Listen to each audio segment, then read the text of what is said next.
আসসালামু আলাইকুম রহমতুল্লাহি ওবারাকাতুহু। আলহামদুলিল্লাহি রাব্বিল আলামিন ওয়াল আকিবাতু লিল মুত্তাকিন ওয়াসসালাতু ওয়াসসালামু আলা রাসূলিহিল কারীম ওয়া আলা আলিহি ওয়া সাহবিহি আজমাইন। সম্মানিত দর্শক ও শ্রোতা, দেশ ও প্রবাসী যে যেখানে বসে ভাইয়া হোটেলস প্রেজেন্স আলোকিত পথ অনুষ্ঠান দেখছেন, সকলকে জানাচ্ছি আন্তরিক মুবারকবাদ। পাওয়ার্ড বাই এটি টাইলস কো স্পন্সর হিসেবে রয়েছে সল্ট বে। দর্শক, প্রতিদিন একটি গুরুত্বপূর্ণ বিষয় নিয়ে হাজির হই। আজও তার ব্যত্যয় ঘটেনি। আজও আলোচনা বিষয় হিসাবে নির্ধারণ করেছি হতাশা দূরীকরণ ইসলাম। এই বিষয়ে আলোচনা করতে দুইজন বিজ্ঞ প্রাজ্ঞ ইসলামিক স্কলার আমাদের স্টুডিওতে হাজির হয়েছেন। চলুন অনুষ্ঠানের শুরুতে দুজনের সাথে পরিচিত হয়। আমার ডানে যিনি রয়েছেন বিশিষ্ট মিডিয়া ব্যক্তিত্ব শেখ ডক্টর মাসুম বাকিবিল্লাহ, সহকারী অধ্যাপক, ঢাকা ইউনিভার্সিটি। আসসালামু আলাইকুম রহমতুল্লাহ। ওয়ালাইকুম আসসালাম রহমতুল্লাহ। শেখ কেমন আছেন? আলহামদুলিল্লাহ, আপনি কেমন আছেন? জি, আল্লাহর অশেষ রহমতে অনেক ভালো আছি। তারপরে যিনি রয়েছেন তরুণ আলোচক মাওলানা হাফেজ মাওলানা মোহাম্মদ আবুল বাশার, নারায়ণগঞ্জ, ঢাকা। আসসালামু আলাইকুম ওরহমতুল্লাহি ওয়াবারাকাতুহু। ওয়ালাইকুম আসসালাম রহমতুল্লাহ। কেমন আছেন? জি আলহামদুলিল্লাহ শেখ, আপনি কেমন আছেন? জি আলহামদুলিল্লাহ অনেক ভালো আছি। আজ আলোচনার বিষয় নির্ধারণ করেছি হতাশা দূরীকরণ ইসলাম। আমি শুরুতে শায়েকের কাছে জানতে চাইব, হতাশা, এই হতাশা বিষয়টা কি? ধন্যবাদ আপনাকে সম্মানিত সঞ্চালক মহোদয়। চমৎকার একটি বিষয় আজকে সামনে নিয়ে আসছেন, এই জন্য যে হতাশা আসলে এমন একটি বিষয় যেটি যাকে একবার পেয়ে বসে তখন অপার সম্ভাবনা থাকার পরেও সে সর্বশেষ ধ্বংস হয়ে যায়, বা তার যে লক্ষ্য এবং উদ্দেশ্য সেই জায়গাটিতে সে পৌঁছতে পারে না। তো এটি আমাদের স্কুল পড়ুয়া শিক্ষার্থীদের ক্ষেত্রে আমরা অনেক সময় লক্ষ্য করি, বিশ্ববিদ্যালয়ে আমরা খেয়াল করি, অথবা একজন ধার্মিক মানুষের ক্ষেত্রেও কিন্তু আমরা খেয়াল করি। পাশাপাশি পারিবারিক জীবনে, আমাদের সামাজিক রাষ্ট্রীয় জীবনেও কিন্তু এই হতাশা এমন একটি ব্যাধি যেখানে মানুষকে উন্নত বা তার আত্মিক উন্নতি, চারিত্রিক উন্নতি, জাগতিক উন্নতি এবং আখিরাত কেন্দ্রিক যে উন্নতি, প্রত্যেকটা জায়গায় কিন্তু তাকে ব্যাহত করে বা ক্ষতিগ্রস্ত করে।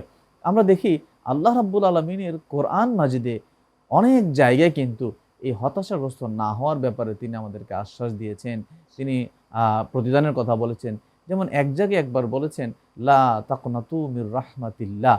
আল্লাহ রাব্বুল আলামিন বললেন যে, বান্দা, তুমি যদি ৮০ বছর বয়সও হয়, তুমি যদি দেখা গেল ১০০ বছর বয়স পর্যন্ত আমি আল্লাহ থেকে দূরে থেকেছো, গুনাহের মধ্যে তুমি লিপ্ত ছিলে, এমনকি আমার সাথে সম্পর্ক ছিল না, তারপরেও আমি তোমাকে বলছি, লা তাকনাতু মির রাহমাতিল্লাহ, আমি আল্লাহর রহমত থেকে তুমি কিন্তু নিরাশ হইও না, আমি আল্লাহর রহমত থেকে হতাশ হইও না। হতাশ হয় না। আমরা আসলে দেখি হতাশাটা আসার কারণটা কি, যদি আমাদেরকে বলবেন। হতাশা আসার পিছনে অনেকগুলো কারণ আছে। এর মধ্যে একটি হলো যে তার স্বপ্ন যেটা নির্ধারণ করা থাকে, সেই স্বপ্ন পর্যন্ত পৌঁছতে না পারা। যেমন একজন শিক্ষার্থী, এসএসসি লেভেলের শিক্ষার্থীর স্বপ্ন থাকে যে আমি এসএসসি লেভেলের সর্বোচ্চ নাম্বার পেয়ে ভালো রেজাল্ট করব। যখন সে সেটি পারে না, তখন সে হতাশ হয়ে যায়। অথবা একজন চাকরিজীবী, পড়াশোনা শেষ, সে ভাবে যে আমি ভালো একটা সরকারি বেসরকারি একটা চাকরি পাবো, নিশ্চিত করব। দেখা গেল তার তার যে এক্সপেকটেশন, এই অ্যাম্বিশন অনুযায়ী সেই চাকরিটি সে পায়নি, তখন সে হতাশাগ্রস্ত হয়ে যায়। অথবা একজন সন্তান তার বাবা মায়ের আদরের জায়গাটিতে মনে করে অনেক সময় যে আমাকে হয়তো এত আদর করার দরকার ছিল, কিন্তু সেটি পায়নি, সে হতাশাগ্রস্ত হয়ে যায়। অথবা একজন সমাজ যে বসবাসরত যে কর্মী বা মানুষ যারা আছে, তারা হয়তো মনে করে যে আমি এত এইটা অর্জন করা উচিত ছিল, সেটা করতে পারে না, সে জায়গায় হতাশ হয়ে যায়। একজন ব্যবসায়ী মনে করে যে আমি আজকে সারাদিন আমার এতটা বিক্রি হবে, সেটি হয়নি, সে হতাশাগ্রস্ত হয়ে যায়। অর্থাৎ নানা কারণে মানুষ যখন তার একটা স্বপ্ন সেট করে ফেলে, একটা টার্গেট সেট করে ফেলে, এবং সেটা ফিল আপ হয় না যখন, তখন সে সেটি মেনে না নিতে পারার যে অবস্থা, ওই অবস্থাটাই আসলে তাকে আস্তে আস্তে হতাশার দিকে নিয়ে যায়। তাহলে আমরা যদি হতাশাগ্রস্ত যুবক যুবতীর জন্য আমরা কি করতে পারি? আপনি চমৎকার একটা প্রসঙ্গ টেনেছেন, এই জন্য যে যুব সমাজ যেটি, এটি আমাদের ভবিষ্যৎ প্রজন্ম, যারা ভবিষ্যতে আমাদের এই দেশকে লিড করবে, আমাদের সমাজকে যারা বিনির্মাণ করবে। তো এখন এই বিনির্মাণ করার যে জাতির উপর আমরা আশা করছি, তারা অনেক সময় দেখা গেল যে মাদকের সাথে সম্পৃক্ত হয়ে তার উন্নতির জায়গাটাতে সে হতাশাগ্রস্ত হয়ে যায়। অথবা সে কিশোর গ্যাংয়ের সাথে সম্পৃক্ত হয়ে কিশোর অবস্থাতেই খারাপ রাস্তায় পা বাড়ালো। অথবা বাবা মায়ের সাথে অবাধ্যতার কারণে সে পরিবার থেকে বিচ্যুত হয়ে গেল। পরিবারের যে ভালোবাসা, পরিবারের যে মহব্বত, শৃঙ্খলা, সেটির সাথে সে আর যুক্ত থাকলো না। এই যে নানা অপরাধের সাথে যুক্ত হয়ে অনেক সময় কিন্তু যুব সমাজ এই আত্মহত্যার পথ সর্বশেষ বেছে। জি শাইখ, ইনশাআল্লাহ আবারও ফিরবো আপনার কাছে। যে মোহতারাম, আপনার কাছে ফিরতে চাই যে আমরা জানি কোরআন সুন্নাহর অনেকগুলো পথ আছে যে হতাশার থেকে আমরা উত্তরণ হতে পারি। কোরআন সুন্নাহ কি বলছে আমাদেরকে? আলহামদুলিল্লাহ ওয়াসসালাতু ওয়াসসালামু আলা হাবিবি রউফির রহিম ক্বালাল্লাহু তাবারাকা ওয়া তাআলা ফিল কুরআনিল মাজিদ ইয়া আইয়ুহাল্লাযীনা আমানু ওয়াসতাঈনু বিস-সাবরি ওয়াস-সালাহ ইন্নাল্লাহা মা'আস-সাবিরিন। আল্লাহ পাক রব্বুল আলামিন কোরআন মাজিদে এই হতাশা থেকে বাঁচার জন্য আল্লাহ সুবহানাহু ওয়া তাআলা এই আয়াতে মেসেজ দিচ্ছেন যে হে ঈমানদারগণ, তোমরা নামাজ এবং সবরের মাধ্যমে আল্লাহর কাছে সাহায্য প্রার্থনা করো, যে যদি আমার কাছে সাহায্য চাও তাহলে আমি আল্লাহ ইন্নাল্লাহা মা'আস-সাবিরিন সবরকারীদের সঙ্গী হয়ে যাব। সুবহানাল্লাহ। হতাশা একটি মানবীয় দুর্বলতা যা মানুষকে তিলে তিলে শেষ করে দেয়, মানুষের কর্মক্ষমতা দক্ষতা থেকে মানুষকে বের করে দেয়। এই জন্য আল্লাহ রসুল সাল্লাল্লাহু আলাইহি সাল্লাম কোরআনের পাশাপাশি হাদিসে নির্দেশনা দিয়েছেন যে এই দুশ্চিন্তা, হতাশা, ডিপ্রেশন থেকে বাঁচার জন্য আল্লাহর কাছে তাওয়াক্কুল থাকার জন্য, তাওয়াক্কুল করার জন্য, যদি আল্লাহর কাছে কেউ তাওয়াক্কুল করে বিপদে মুসিবতে আল্লাহ রব্বুল আলামিন তাকে সাহায্য করবেন, তাকে এই হতাশা থেকে আল্লাহ তাকে বাঁচিয়ে দিবেন। অর্থাৎ প্র্যাকটিক্যাল আমরা যদি নামাজ নিয়মিত পড়ি, একজন ব্যক্তি যদি 5 ওয়াক্ত নামাজ পড়ে, আমার মনে হয় হতাশ হতে পারে না। কারণ নামাজের মাধ্যমে তার যে সময়টা থাকবে সেখানে ইবাদতের মজা পাবে। আমরা তাহলে এক নম্বর নামাজের মাধ্যমে যুবক সমাজ যদি নামাজি হয় তাহলে অবশ্যই সে হতাশাগ্রস্ত থেকে দূরে চলে আসবে। আরেকটি মাহে রমাদান চলছে, মাহে রমাদান এই হতাশা কিভাবে দূর করতে পারে? এই মাহে রমজানের শিক্ষা নিয়ে বের হয়ে বাকি 11টি মাস যদি আমরা মাহে রমজানকে ফলো করি তাহলে এই হতাশা আমাদের ঘায়েল করতে পারবে না। এই হতাশা থেকে একটা আমরা সুন্দর বেঁচে সমাজ থাকতে হবে, পারবো। হতাশাগ্রস্ত যুবক হবে না, যুবতী হবে না। জীবনে। চমৎকার বলছেন। ইনশাআল্লাহ ছোট্ট একটি বিরতির পর আবারও ফিরছি। সুপ্রিয় দর্শক, আপনারা দেখছিলেন ভাইয়া হোটেলস প্রেজেন্স আলোকিত পথ powered by T tiles, co sponsor হিসেবে রয়েছে সলবে। ছোট্ট একটি বিরতি, আমাদের সাথেই থাকুন। ফিরে এলাম বিরতির পর। আমাদের সাথে থাকার জন্য ধন্যবাদ। আপনারা দেখছিলেন ভাইয়া হোটেলস প্রেজেন্স আলোকিত পথ powered by T tiles, co sponsor হিসেবে রয়েছে সলবে। ফিরছি আলোচনায়। শায়েখের কাছে আবার ফিরতে চাই যে হতাশাগ্রস্ত যুবক যুবতী, আমরা যদি সামাজিকভাবে তাদের সাথে আমরা কিভাবে আচরণ করলে এটার থেকে উত্তরণ হওয়া যায় আমাদেরকে বলবেন। আমরা অনেক সময় খেয়াল করি যে পরিবারের সাথে সম্পর্ক বিনষ্ট হয়ে যাওয়ার ফলে, দূরত্ব সৃষ্টি হওয়ার ফলে কিন্তু অনেক যুবক যুবতী আত্মহত্যার পথ বেছে নেয় বা জীবনের ভুল সিদ্ধান্তগুলি সে তখন গ্রহণ করে বা অসৎ সঙ্গের সাথে সে জড়িয়ে পড়ে। তো এই জায়গায় পরিবারের একটা দায়িত্ব আছে। বিশেষ করে আমি যদি একটু মানে পার্ট বাই পার্ট বলি, প্রথমত হচ্ছে বাবা মা। বাবা মার ক্ষেত্রে আমরা দেখি অনেক সময় সমাজে যে সন্তানের সাথে তাদের একটা দূরত্ব থাকে, শুধু শাসনের একটি জায়গা থাকে, অথবা তিনি শুধু বাবা মা বা সন্তান শুধু শাসন করবে, ধমক দিবে, কাজের দায়িত্ব দিবে, এই টাইপের একটা মেন্টালিটি অনেক সময় আমাদের কাজ করে। কিন্তু সন্তানের সাথে বাবা মার সম্পর্ক কিন্তু, বা বড় যারা থাকবে, বড় ভাই বড় বোন, সম্পর্কটা শুধু এমন না। আমি বিশ্বাস করি কোনো বাবা যদি তার ছেলেকে জড়িয়ে ধরতে পারে তাহলে সেই সন্তান কোনো দিন খারাপ পথে যাবে না। কোনো মা যদি তার মেয়ের কপালে চুমু দিতে পারে সেই মেয়ে কোনো দিন হতাশাগ্রস্ত হতে পারে না। কোনো ভাই যদি তার আপন ভাইয়ের কাঁধে হাত রাখতে পারে সেই ছোট ভাই কোনোদিন পরিবার থেকে হতাশাগ্রস্ত আলাদা হতে পারে না। আপনি দেখেন, আরেকটি বিষয় একটু অ্যাড করতে চাই যে আমাদের দেশে যে আপনি যেটা বলছিলেন যে দূরত্ব বজায় রাখে, আমরা যদি এই যে খাবার টেবিলে আমরা একসাথে বসি না, জি, আমরা তাদের সাথে শেয়ারিং করি না, তাদের সুখ দুঃখগুলো আমরা অনুধাবন করি না, শুনি না, এটার কারণ কিন্তু হতাশা হতে পারে। এক্স্যাক্টলি, আপনি ঠিকই বলেছেন। পাশাপাশি আরেকটা জিনিস হচ্ছে বাবা মায়ের থেকে পরিবারের বয়োজ্যেষ্ঠ যারা, তাদের পক্ষ থেকে কিশোর যারা থাকবে তাদেরকে একটা মেসেজ দিতে হবে। মেসেজটা হচ্ছে এরকম যে তুমি আমাদের কাছে অনেক দামি একজন কেউ, তুমি আমাদের কাছে অনেক গুরুত্বপূর্ণ একজন কেউ। অর্থাৎ আমাদের থেকে কোনো অবহেলা তোমার প্রতি নাই, আমাদের কোনো কাজের কোনো অবহেলা তোমার যদি হয়েও থাকে সেটি আমাদের সাথে শেয়ার করার মতো একটা পরিবেশ সৃষ্টি রাখা। অর্থাৎ এই জায়গাটি যখন একজন ছেলে বা মেয়ে যখন ফিল করবে যে আমার বাবার কাছে আমি অনেক দামি, আমার মায়ের কাছে আমি অনেক গুরুত্বপূর্ণ কিছু, তখন এই গুরুত্বপূর্ণ যে ফিলিংসটা, এই ফিলিংসটা তাকে আটকিয়ে রাখবে হতাশা হওয়া থেকে, এই অনুভূতিটা তাকে আটকে রাখবে নষ্ট হওয়া থেকে, এই অনুভূতিটা তাকে আটকে রাখবে তার জীবনকে হেলাফেলা করে নষ্ট হওয়ার থেকে।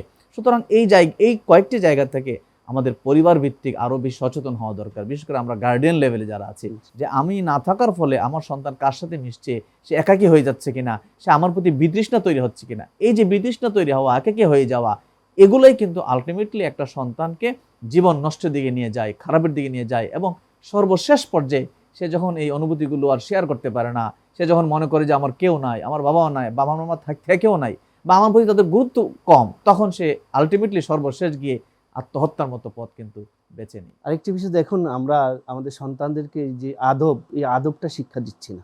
যে আল্লাহ রসুল যে 3টি কথা বলেছেন এই সম্পর্কে জি, বলবেন। খুব সুন্দর কথা আপনি বলেছেন। আদব, শিষ্টাচার যে বিষয়টি আমরা দেখেছি, শিক্ষকের প্রতি আদবের বিষয়ে, বাবা মায়ের প্রতি আদব, বড়দের প্রতি আদব। আল্লাহ রসুল বলেছেন কিন্তু যে যারা বড়দের প্রতি সম্মান করে না এবং ছোটদেরকে স্নেহ করে না, তারা আমাদের কেউ না। এই যে বড়দের প্রতি সম্মান, এটি শুরু হবে পরিবার থেকে। পরিবার থেকে যখন সন্তান বড়দের প্রতি সম্মান, আদব, শিষ্টাচারটা শিখবে, তখন সে সমাজে তার বাস্তবায়ন থাকবে, তার কর্মক্ষেত্রে তার বাস্তবায়ন থাকবে, তার স্কুলে মাদ্রাসায় তার বাস্তবায়ন থাকবে। এমনকি সে যখন রাষ্ট্রীয় পদে যাবে, সরকারি বেসরকারি পদে যখন যাবে, তখনও তার এই পারিবারিক যে বড়দের প্রতি সম্মানের যে শিক্ষাটি, সেই শিক্ষা কিন্তু সে সারা জীবন সে সেটি রিফ্লেকশন হবে। ব্যাপক আলোচনা আমরা পরবর্তী শুনবো। জি মোহতারাম, আপনার কাছে জানতে চাই, আল্লাহ রসুল বলছে আদিবা আওলাদাকুম আলা সালাসাতি খিসাল, যে তোমরা 3টি বিষয় তোমাদের সন্তানদেরকে শিক্ষা দাও। 1 নম্বর বলছেন হুব্বা নবিয়াকুম, তারপর দ্বিতীয় বলছে হুব্বা আহলে বাইতি, আহলে বাইতের ভালোবাসা, তারপর বলছে কেরাতাল কোরআন।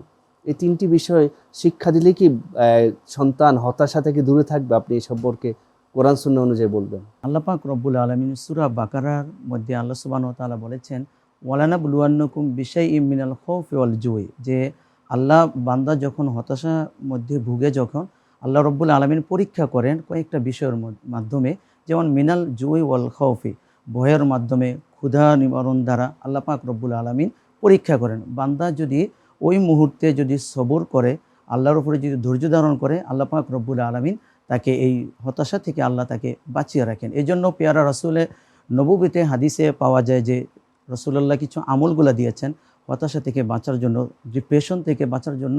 নবীজি বলেছেন যে যখনই কেউ হতাশা ভুগবে, তখন এই দোয়াগুলো বেশি করে পড়া, ইয়া হাইয়ু ইয়া কয়্যুম বিরহমাতিকা আস্তাগীস, এই দোয়াগুলো পড়লে আল্লাহ পাক তাকে হেফাজত করবেন।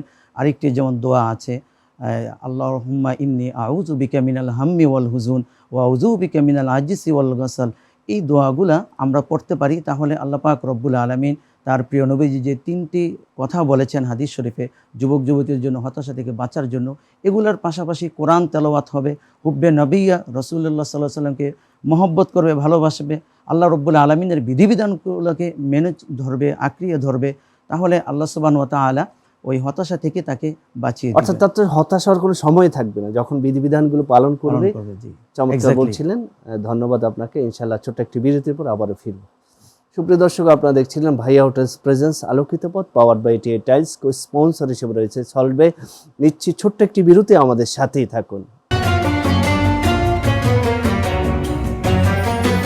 ফিরে এলাম বিরতির পর, আমাদের সাথে থাকার জন্য ধন্যবাদ। আপনারা দেখছিলেন ভাইয়া হোটেলস প্রেজেন্স আলোকিত পথ, powered by TA tiles. Sponsor হিসেবে রয়েছে সলবে। ফিরছি আলোচনায়।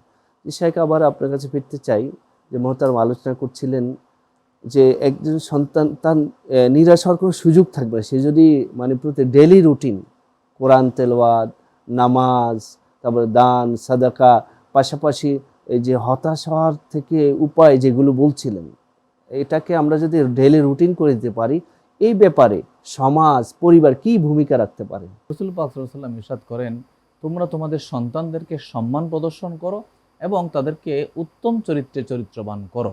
তো এই হাদিসের মধ্যে কিন্তু আল্লাহ রসুলের পক্ষ থেকে 2টা নির্দেশনা আছে আমাদের গার্ডিয়ান বা বাবা মা বা সমাজের প্রতি, আমাদের সন্তানের ব্যাপারে, আমাদের যুবক যুবতীদের ব্যাপারে। নবীজি বললেন যে তোমরা, প্রথম যে শব্দটি বললেন যে তোমরা তোমাদের সন্তানদের প্রতি সম্মান প্রদর্শন করো। এই সম্মানের জায়গায় ঘাটতি যখন হয়ে যায় একজন কিশোরের বেলায়, তখন সে আবেগতাড়িত হয়েই কিন্তু হতাশাগ্রস্ত হয়ে যায় এবং নানা খারাপ দিকে সে পা বাড়ায়। অর্থাৎ তার মধ্যে একটা সেন্স কাজ করে, মানে সে মানে এটা পেতেই হবে, মানে তার মধ্যে এই বিষয়গুলো খুব বেশি কাজ করে। বা অনেক সময় এটি হয় যখন তার প্রাপ্ত সম্মান তার মতো করে সে যখন পায় না, তখন সেটা ফিল করে যে না, আমি তো পাচ্ছি না, হতাশাগ্রস্ত, তখন সেটি কাজ করে।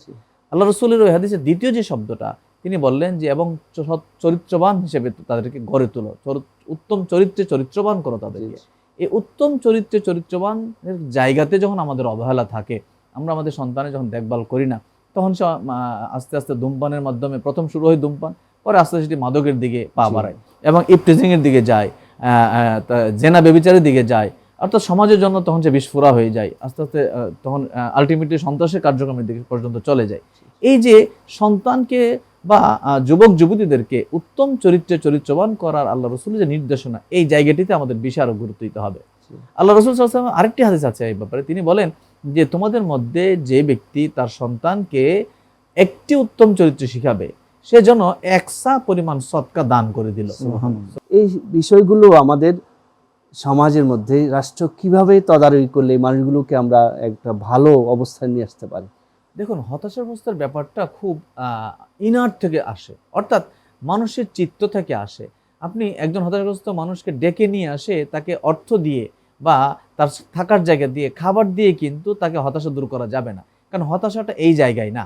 হতাশাটা যদি আপনি নির্মূল করতে চান সেখানে আরেকটু পিছনে আসতে হবে। পিছনে বলতে ইসলামের যে ব্যাপারটি আসছে, যে তাসাউফের যে ব্যাপারটি আসছে, অর্থাৎ অল্পে তুষ্ট থাকা, খুব কমেই তুষ্ট থাকা, অতিরিক্ত পাওয়ার আশা না করা, লোভী না হওয়া। অর্থাৎ তাদেরকে আমরা যদি একটা রিকনসিলিয়েশন যেটাকে বলে, তাকে যদি আমরা রিক্যাপ করি, অর্থাৎ সেটাকে ফিরানোর জন্য তাকে আমরা বিষয় তারপর উৎসাহিত করি, আবার তাদেরকে মানে আপনাদের ব্রেনটাকে যদি আমরা ভালোভাবে ডাইভার্ট করতে পারি ভালোর দিকে, আমার মনে হয় এটা সম্ভব। অবশ্যই সম্ভব। জি, চমৎকার বলছেন, আপনাকে ধন্যবাদ।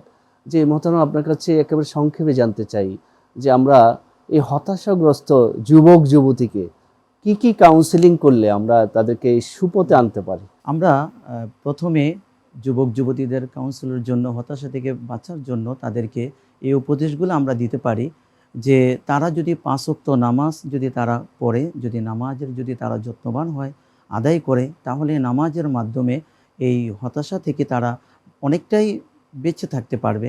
কারণ আজকাল যুবক সমাজ দেখা যায় যুবক যুবতীরা বিভিন্ন মাদকাসক্ত, বিভিন্ন খারাপ অন্যের সাথে তারা লিপ্ত। কোরআনের জ্ঞান তাদের নেই, যেই কারণে হাদিসের জ্ঞান তাদের নেই। এই জন্য তাদেরকে পেয়ারা রসুল আরবি সাল্লাল্লাহু আলাইহি ওয়াসাল্লাম বলেছেন যে যুবক যুবতীর অবস্থায় যে ইবাদত আল্লাহ পাক রব্বুল আলামিন ওই সময়ে ইবাদতটা বেশি আল্লাহ কবুল করেন, যেটা বৃদ্ধ বয়স থেকে যুবক যুবতী অবস্থায় যদি আল্লাহর কাছে কেউ প্রার্থনা করে তাহলে আল্লাহ অবশ্যই তার ইবাদতগুলো কবুল করবেন। এই জন্য কোরআনের, হাদিসের এবং জ্ঞান যেন সে সবসময় কোরআনের তেলাওয়াতের মধ্যে যেন আসে। এবং আপনি জানেন হাদিসে পাকে বলছে যে আরশের ছায়ার নিচে থাকবে, তার মধ্যে একজন শাবুন নাশাফি ইবাদাতিল্লাহ, যে যুবক বয়সে আল্লাহর ইবাদতে মশগুল থাকে। একটি বিষয় দেখেন, আমরা তাদেরকে অনেক স্কুল ইউনিভার্সিটি স্টুডেন্টগুলো এই ডাইভার্ট হয়ে অন্যায় দিকে চলে যাচ্ছে, হতাশ হয়ে যাচ্ছে, মাদকের দিকে চলে যাচ্ছে। আমরা কি তাদেরকে, আমরা যদি তাকে মেরে ধরে তার উপর আক্রমণ করি, কি তাকে কখনো তো আনা সম্ভব না। তাকে আমি যেটা বলছি, আমরা তাকে বুঝাতে হবে, মেক আন্ডারস্ট্যান্ড, তাকে এই বিষয়গুলো তার কাছে দাওয়াত পৌঁছাইতে হবে, তাকে বসে বোঝানোর একটা ব্যবস্থা করতে হবে। এক্স্যাক্টলি, তাকে বুঝাতে হবে এবং তাকে কোরআনের জ্ঞান তার ভিতরে যদি থাকে বা তাকে যদি দেওয়া যায়, তাহলে সে এই কোরআনের সাপোর্ট থেকে, হাদিসের এই সাপোর্ট থেকে সে অবশ্যই ওইটা থেকে বেঁচে আসতে পারবে। ডে বাই ডে তার পিছনে লেগে থাকতে হবে। আল্লাহ রাসূল সাল্লাল্লাহু আলাইহি ওয়াসাল্লাম যেভাবে মক্কা মদিনার মধ্যে এভাবে যারা একসময় মদ তাদের পেশা, মানে মদ খাওয়া তাদের পেশা ছিল, একসময় তারা অন্যায়ের মধ্যে ধাবিত ছিল, আইয়ামে জাহিলিয়াতের মধ্যে, ওখান থেকে টেনে নিয়ে এসেছেন জাহান্নাম থেকে। তাহলে সেই জায়গাটুকু আমরা ওই রসুলের দাওয়া অনুসারে যদি আমরা তাদের কাছে দাওয়াত পৌঁছাইতে পারি, তাহলে আমরা অবশ্যই হতাশাগ্রস্ত যুবক যুবতী আর বাংলাদেশে থাকতে পারে না। আসুন আমরা সকলেই এই যুবক যুবতী তাদের পেছনে সময় দিই, আমাদের পরিবার থেকে, রাষ্ট্র থেকে, সমাজ থেকে সকলে মিলে আমরা তাদেরকে হতাশা থেকে আমরা বাঁচাই।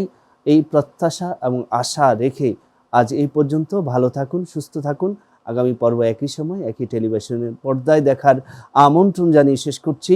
ওমা আলাইনা ইল্লাল বালাগ। আসসালামু আলাইকুম ওয়া রাহমাতুল্লাহি ওয়া বারাকাতুহু।